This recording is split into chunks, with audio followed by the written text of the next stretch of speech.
Du catéchisme, bonjour, bienvenue pour cette nouvelle vidéo. Alors aujourd'hui, on va parler du fait que la Sainte Vierge, que Notre-Dame, c'est notre plus grande protectrice dans la lutte contre le diable. Et oui, nous vivons une lutte contre les esprits mauvais qui nous attaquent. C'est comme ça, et ça sera comme ça jusqu'à la fin de l'humanité. Alors, mais d'où vient cette protection? Eh bien, figurez-vous que c'est tout d'abord la réalisation d'une prophétie que Dieu a faite qui est dans la Bible, qu'on trouve dans le livre de la Genèse, où juste après que Adam et Ève aient désobéi à Dieu, eh bien Dieu leur promet qu'un jour, dans leur descendance, il y aura un salut. Et voici ce que dit Dieu à Ève. Il lui dit, ta descendance écrasera la tête du serpent. Et qu'est-ce que c'est que cette descendance? Eh bien, cette descendance, c'est le nouvel Adam, Jésus, et la nouvelle Ève, Marie, qui écrase la tête de Satan. Oui, parce que Jésus a vaincu la mort sur la croix, et la Sainte Vierge, c'est elle qui nous a donné Jésus.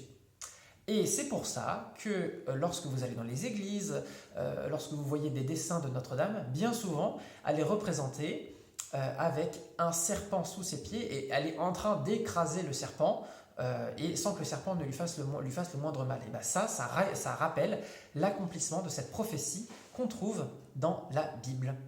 Alors, je voudrais vous montrer une petite expérience pour illustrer tout ça. Alors, je vais baisser un peu la caméra, j'espère que vous allez bien voir. Alors là, ce que vous voyez, eh bien, c'est une assiette qui représente le monde dans lequel on vit.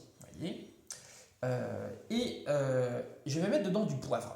Vous voyez, ça représente le diable et les démons qui sont présents dans le monde et qui nous attaquent, qui ne nous laissent pas tranquilles. Dans l'Écriture, le diable va dire à Jésus, le monde m'appartient. Ça veut dire quelque chose quand même. Il y a Saint Jean aussi qui va nous dire dans son évangile que le monde gît au pouvoir du mauvais. C'est pas rien quand même. Alors voilà, ça c'est le monde. Et on va mettre même encore plus de preuves parce que le démon est très fort en ce moment, il attaque. Mais c'est sans compter le fait que le bon Dieu n'a pas dit son dernier mot. Alors, je vais vous montrer maintenant deux âmes différentes. Une âme qui vit sans la Sainte Vierge et une âme qui vit avec la Sainte Vierge. Alors là, mon index gauche, c'est l'âme qui vit sans la Sainte Vierge. Alors, quand elle est dans le monde, il ne se passe pas grand-chose. Et maintenant, mon index droit, eh bien, c'est une âme qui vit avec la Sainte Vierge. Et regardez ce qui se passe. Il s'approche du monde et pouf, ça fait fuir le diable. Vous avez vu? Le démon ne supporte pas la présence de la Sainte Vierge. C'est comme ça.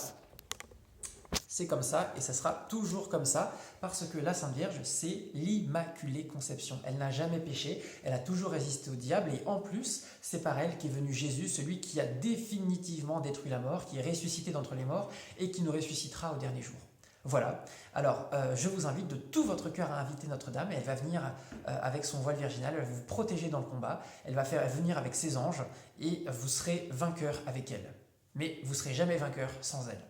Voilà, que le Seigneur vous bénisse et je vous souhaite une excellente journée. À bientôt.